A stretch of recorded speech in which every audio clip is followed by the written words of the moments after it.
Nitekana umunezero ntangere vyo gusubira kubana namwe banywanyi bacu mubana natwe mu makuru n'ibiganiro vya misi yose tubandanya gushikiriza kuri nombonesha kure yacu kandi yanyu Muhuza TV. Uyu numwanya tugiye kubageza ko amakuru y'ibigezwe ko muri kano kanya nga mu gihugu c'u Burundi akaba ari amakuru tuza kugaruka ku bintu vyinshi bitandukanye babiriko biravugwa ijyanye no gusa cyane tukaza kuraba mu gisata ca politike be n'igisata c'agateka kazina muntu. Numugabo azwi cyane kubera ibikorwa vyiwe vyo guharanira agateka kazina muntu yitwa Pacifique Nininahazwe. Tugiye kubasangiza intahe yiwe yadusangije cyane kuko mu minsi iheza aribwo yakwije imyaka 49 y'amavuka akavuga ko urugendo rwiwe rwo guharanira agateka kazina muntu muri politike rutari goroshe gushika ahunze igihugu c'u Burundi.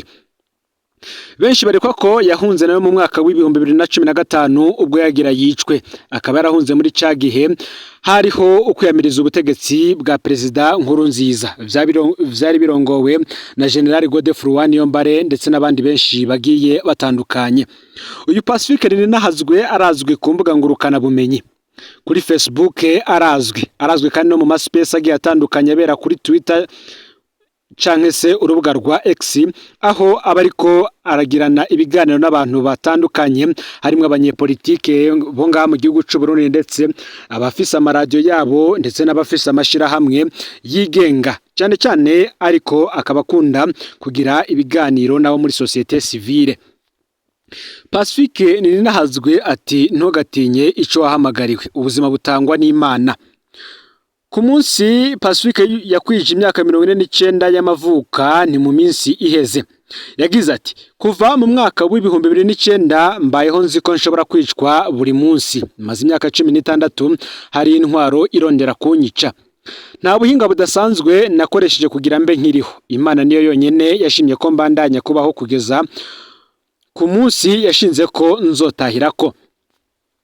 Ati kuri uno munsi ndipfuza kubasangiza bimwe mu bihe bitoroshe naciyemwo mu ntumbero yo gutera intege uwundi wese yoba afise umuhamagaro wo gufasha abandi ariko agatinya kwicwa. Nkuko maze igenda bikora ku munsi nk'uyu ndaza kubasaba ko dufasha umwe mu bantu bagowe. Uti rero ngibi bimwe mu bihe nahatswe kwicwamwo.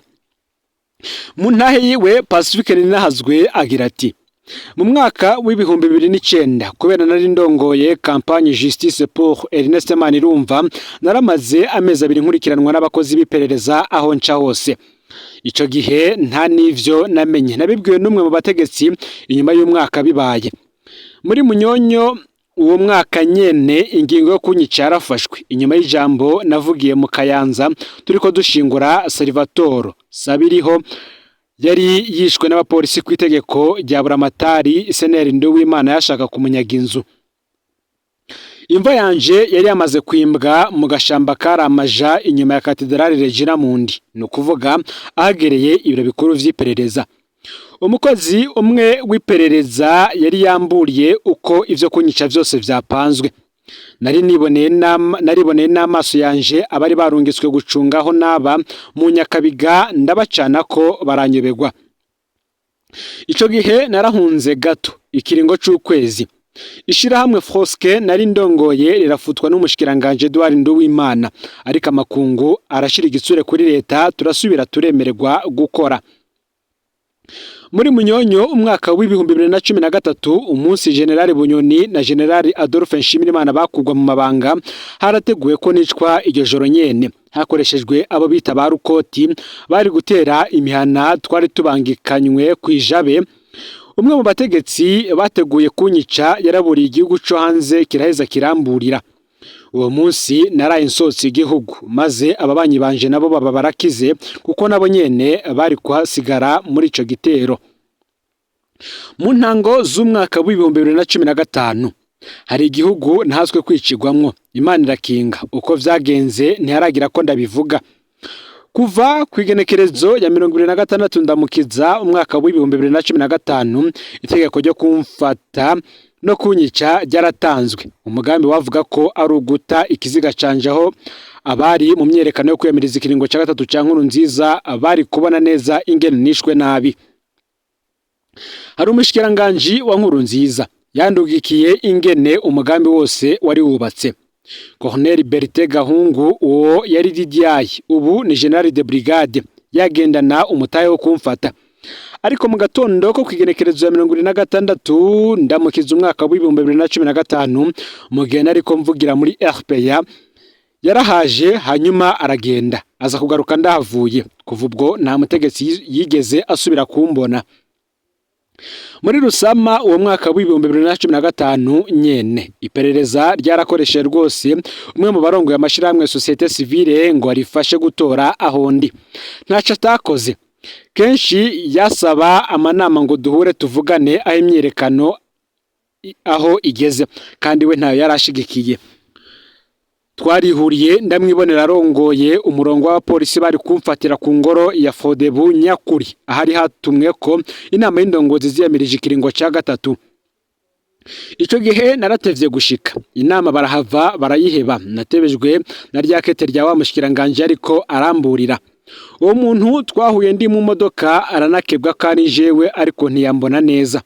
Ivyo nabonye uwo munsi nagatangaza. Mu nyuma ararungitswe hanze kundondera abiwe baramburira. Ibanga ry'umunsi nasokeye ko igihugu ntiharagira ko ndarivuga. Nawo wari umunsi utoroshe. Ngeze mu mahanga haramaze kugeragezwa vyinshi vyo kunyaka ubuzima. Hari abahawe amasumu ngo banzanire. Vuba narababwiye abarungitswe na General Christophe Manirambona batazira wa Kenya kundasa n'ibindi ntodondagura ngo mpeze. Pacifique Ninahazwe akabandanya avuga ko urugendo rwa politiki ari ikintu kiba kitoroshe. Ati ntuzukangwe n'abavuga ko bashoboye kukwica, uramenya kwiyubara gusa hama Imana ikora igikorwa cayo. Ni kenshi natabawe n'abari bajejwe kunyica. Ico nico kintu nabonye gitangaje gose. Mperutse kuronka intayi ingene General Adolphe Nshimirimana yatutswe kenshi ngo ntivyumvikane ingene nkiri muzima kandi ari warongoye iperereza. Nshimirimana yabishura ngo barindira rabe igihe ciza. Gutyo mba ndaramvye. Umwe mu bari bakobeje kurondera konfa nanje namwishuye kumutabariza igihe urupfu rwiwe rwari rugeze. Ahari arameze uyu munsi ko ubutumwa natanze bwamufashije cyane. Naratabawe n'abakuru bari bajejwe iperereza mu bisata bitandukanye. Naratabawe n'umushikiranganje yari muri leta yashaka kunyica. Naratabawe n'abarungitswe kunyica bakabesha ko bambuze kandi nari muhira. Naranyegejwe n'abantu ataho twari tuzinanye. Narakorewe ibitangaje vyinshi. Bamwe mu bafashe ingingo zo kunyica ubu baramaze gupfa. Abandi barapfunzwe ari n'abasigaye ari impunzi nkanje. Uti ndashimye Imana yakoze ivyo byose. Ndashimye wese yaba uwo namenye cyangwa ntamenye afise ico yakoze ngo mbe nkiriho uno munsi. Imana impumpezagirire. Ndabona muri kino gihe abahawe igikorwa cyo kunuka no kunyambika ibara. Abona ukuri ntaco bantwaye. Nibabandanye umurimo wabo ntibaze batangare babonye banuka sindabishure. Muri ubu buzima ico natawe nuko bijya nyene mubona bakora bizovyara ikindi ciza batashobora no kwibaza. Hari ababitumwe mu myaka iheze haci imyaka bagaruka kunsaba ikigongwe mbere banansangiza uko ivyo bakoze vyari vyarateguwe. Ubu bahindutse abagenzi banje baranamfasha gutabariza abandi. Uti mugenzi ufise umamagaro wo gutabara abandi ndaguteye intege. Iminsi yawe yo kubaho izwi n'Imana gusa. Ikiza Imana yagushizemwo niyo yonyene izogikingira mu buryo udashobora kwibaza.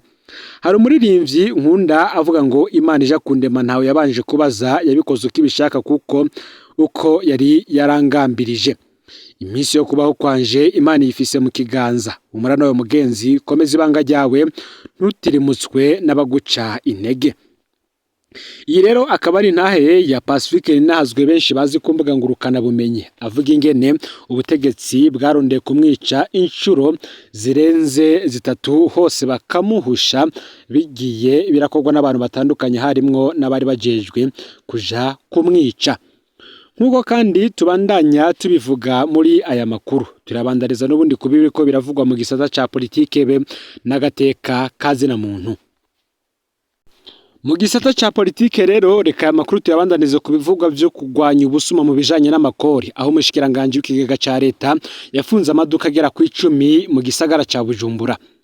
Hari kwigenekerezo ya 10 mu kakaro uyu mwaka wa 2025 Umushikiranganji w'ikigega ca leta Nestor Ntahontuye yarategetse ku munsi wa kabiri iyugarwa ry'amaduka menshi aherereye muri quartier Asiatique Bujumbura ku mugwa mukuru w'ubutunzi. Ayo maduka akaba azira kutubahiriza amategeko yo gutanga amakori. Akemeza ko ico gikorwa kigiye kuzokorwa mu gihugu cose. Mu kwerekana ko leta yahagurukiye kurwanya urudandazwa rwo mu kinywabi no kudatanga amakori, umushikiranganji w'ikigega ca leta Nestor Ntahontuye yarakoze igikorwa kitari categuwe muri zone Rohero hagati muri quartier Asiatique Bujumbura. Icakozwe, amazu y'idandarizo ashika 10 yarugawe kuko adakurikiza amategeko ajanye no gutanga amakori. Amazu y'idandarizo yugawe yagirijwe ko atagikoresha uko bikwiye amamashini akora ico gikorwa mu gihe ari itegeko canke ko batigeze bazikoresha. Ayandi afise amakori menshi ya Oberi atararihwa. Umushikiranganji aherekejwe n'umugwi w'ikigo Oberi yarishikiye wenyene gusuzuma ubudandarizo bwinshi. Uti abadandaza barazi neza ko ubu bategerezwa kudandaza ibicuruzwa bifise amafaktira akorwa n'imashini. Niko Nestor Ntahontuye yavuze ashira habona ko iyo ngingo igamije gukwiragiza umuco no kongereza umwimbu w'igihugu. Isekeza rigiye kugera mu ntara zose. Iyo sekeza si rikozwe rimwe gusa ahubwo ni intango y'isekeza rizokorwa mu gihugu cose. Uti ingeso itegerezwa guhinduka uko vyoba kose, nico gituma igikorwa cose kigiye gukwiragizwa mu ntara zose, akaba ariko umushikiranganje yamenyesheje. Yibukije ko imashini zigera ku 5,000 zashikirijwe abadandaza kuva mu kwezi kwa Ntwarante uyu mwaka, ariko izikoresha vy'ukuri zitarenza 1,000. Ivyo akavuga ko bidashobora kwihanganirwa. Umushikiranganji yategetse Oberi ko irushiriza kugenzura no gushira mu ngiro ibihano bikomeye. Akaba aranibukije kandi ko amategeko y'amafaranga y'igihugu avuga ko umuntu adandaje atanze facture ashobora gucibwa muranunge. Adatanze facture ashobora gucibwa ihadabi ingana na 20% y'agaciro k'ibicuruzwa atanze bitagira facture yo ku buhinga bwa none. Yugurugwa ngo rizoba nyuma yo gukurikiza amategeko. Umushikiranganji Nestor Ntahontuye akabandanya amenyesha ko ayo mazu y'ubudandaje ashobora kuzokugurura mu gihe azoba yisuganije agatanga amakori. Yashimikiye kandi ku kamaro k'ico gikorwa gafatiye ku kwigisha abadandaza, akanamenyesha kadakigongwe mu ubu kizoba mu bijanye n'impinduka iriko iraba mu vyo gutoza amakori. Nkuko kandi ibiriko biravugwa mu gihugu ca Tanzania mwikambi ya Nyarugusu, abakirisu gatolika bariyamiriza padiri mukuru wayo kubera yabahamagariye gutahuka ku bushake. Nyarugusu n'ubundi kwigenekereza 10 uku kwezi mwikambi y'impunzi ya Nyarugusu mu karere ka Kigoma mu burengero bwa Tanzania hafi y'urubibe n'u Burundi haribonekeza gashavu mu mpunzi zo mw'idini rya Katolika bivuye ku majambo yavuzwe na padiri mukuru w'iparuwasi yaho. Mu nyigisho ziwe yahamagariye impunzi z'abarundi kwiyandikisha kugira ngo zitahuke ku bushake bwazo. Bituma abayoboke b'iryo dini bagira gashavu bakagiriza uwo mupadiri kuba atazi ukuri ku ngorane z'impunzi kandi n'imvugo y'agasuzuguro. Kuwimana wa nyuma w'ukwezi kwa Ruheshi uyu mwaka wa 2025 umukuru wa paruwasi ya Nyarugusu yaravuze amajambo atajanye, waraneguye impunzi zanka kwiyandikisha ngo zitahe iwabo, akazagiriza kunezererwa ubuzima bwazo mwikambi. Utara abagabo bateye isoni hano nabamaze imyaka bicaye muri iyi kambi barindiriye gutondera ibiro 2 vy'ifu n'agasukari gakeyi, bakamara umunsi bicaye imbere y'ubuzu bwabo aho gutango baronke ivyo bakeneye banibesheho. Murababaje, niko yashikirije. Yaciye abasaba impunzi kureka kwama abategera imfashanyo no guhitamwo nubwo bigoye ariko bikenewe gutaha ku bushake bwabo mu gihugu cabo. Uti ndabahanuye ko mwoheba vyose mukabisiga ngaha, nimusubire gusegereza abatabashaka kandi badafitiye mu buzima bwanyu. Gerageza mufate ingingo zikomeye ariko zoroshe kandi nziza kuneza kazoza ku buzima bwanyu.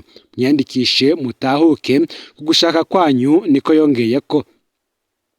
Bamwe bakavuga ko ari inyishu ikaze kandi yihuse. Ayo majambo yarababaje cyane impunzi z'abakirisu gatolika bo muri iyo kambi. Bamwe barasose imisi itarahera, abandi nabo bararahira ko batazosubira gusenga, abandi nabo hari amasakaramentu bahevye mu gihe azoba atangwa n'umupatiri. uwo mubabaro warashikiriye vyihuse indongozi za diocese cane cane iza diocese katolika ya Kasulu, iyo diocese itwarwamwo. Abaserukira izindi mpunzi muri iyo kambi nabo bitwaye muri diocese biyamiriza kutubaha no kutagira impuhwe biranga uwo mupatiri. Diocese nayo yaragize icishikiriza isaba kubabarirana. Kubera urwo ruhagarara uwo mupatiri yaratumwe ko kugira yisigure. Ku munsi wakurikiye yarasubiye mu ikamba ariko aherekejwe n'umusaseridoti w'umunyaburaya yatumwe na diocese kugira ngo ahumurize. Uwo musaseridoti yaciye asaba abakristo kubabarira umwagazi w'Imana ku bicumuro vyose vyabaye, avuga ko vyose vyavuzwe bivuye mu rukundo rw'Imana. Yabateye akamba ko basubira mu misa no kwakira amasakaramentu yose nk'uko bisanzwe. Ariko wa mupatiri nyene ntiyasavye imbabazi, yavuze gusa ati ukuri kurababaza. Ivyo navyo ntivyahagije kugira ngo asubize imitima hamwe. Bamwe bakavuga ko rero ibi bibonwa nk'agahato ko guhunguka ku nguvu. Ubwo impunzi izo zabaye biboneka nk'umugambi wa Tanzania mu gushira igikenye ku mpunzi ngo zitahe, na mbere bakoresheje amadini. Tanzania iriko irakoresha inzira zose kugira ngo itwereke ko itadukeneye, niko bamwe mu mpunzi bavuga. Bagasaba ishirahamwe mpuzamakungu ryitaye impunzi HCR hamwe n'amakungu yose ngo babone ivyo bavuga ko ari uguhonyanga uburenganzira bwabo. Tubibutse ko Tanzania ihaye indaro impunzi zirenga ibihumbi 110 harimo abarenga 50 baba mu ikambi ya Nyarugusu iri mu buraruko bushira uburengero bw'ico gihugu hafi y'umupaka u Burundi. Nyarugusu kandi nimwe mu makambi manini y'impunzi muri Afrika. Rimwe abakongomani bahunze intambara mu buseruko bwa Republika iharanira intwaro rusangi ya Kongo. Naho ubuzima muri iyo kambi bugoye, benshi mu mpunzi baripfuza kuhaguma igihe gito canke kirekire bavuga ko atamutekano n'ubuzima bwiza bashobora kuronka mu gihe batashe kare. Ngayo rero amakuru yaragezwe ko muri kano kanya ufyonde subscribe canke sabone niwe utari wafyonda ko kugira ngo tujucikanwa nadushikiriza usangiza no makuru bagenza aho bari bose kugira ngo nabo baje barashikirwa n'abiriko biravugwa bigezwe ko nga mu gihugu c'u Burundi, hanze y'imbibe z'igihugu c'u Burundi ndetse no makungu yakure. No Muhuza TV rero Imana ibahezagena ibikorwa byanyu za misose muriko murakora.